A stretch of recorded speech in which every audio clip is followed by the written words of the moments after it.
आणि आता पाहूयात विधानसभेची तयारी। आगामी विधानसभा निवडणुकीमध्ये अजित पवार गट महायुतीतच राहणार। भाजप हायकमांडकडून शिक्कामोर्तब।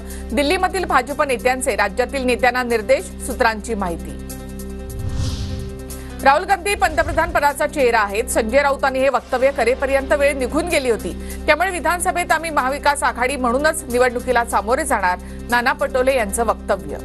आम्ही महाविकास आघाडीच्या मध्ये सांगितलेलं आहे की आमचा मुख्यमंत्रीचा चेहरा हा महाविकास आघाडी राहील।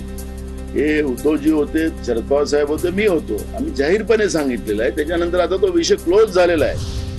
राज्यामध्ये सत्ता येते आणि ठाकरेंना राज्याची सूत्र द्यायची आहेत। मालवणमधील सभेत संजय राऊतांचं वक्तव्य। महाविकास आघाडीमध्ये सीएम पदाचा विषय आता संपलाय। नाना पटोले यांची प्रतिक्रिया।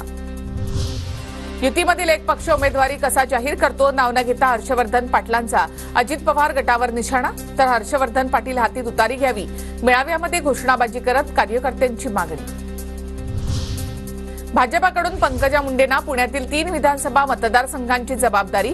कोथरूड, वडगाव शेरी, शिवाजीनगर या पुण्यातील 3 मतदारसंघांचा समावेश। जितेश अंतापूरकर, जिशान सिद्दीकी यांची काँग्रेसमधून हकालपट्टी। प्रदेशाध्यक्ष नाना पटोले यांची माहिती। येत्या निवडणुकीला मी स्वतः उभा राहीन की नाही यात शंका। माढ्याचे अजित पवार गटाचे आमदार बबनराव शिंदेंचं मोठं वक्तव्य। मुलाला निवडणुकीमध्ये एक संधी द्या, सोनं करून दाखवेन असाही दावा।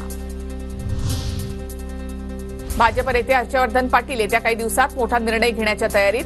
मला सर्वांकडून फोन येत आहेत, पण अद्याप कोणालाही होकार नाही। पुढील आठवड्यात फडणवीसांची भेट घेणार। हर्षवर्धन पाटलांची माहिती। विधानसभा निवडणुकीमध्ये महिलांना 33% उमेदवारी द्या। काँग्रेस खासदार प्रतिभा धानोरकरांची हायकमांडकडे मागणी।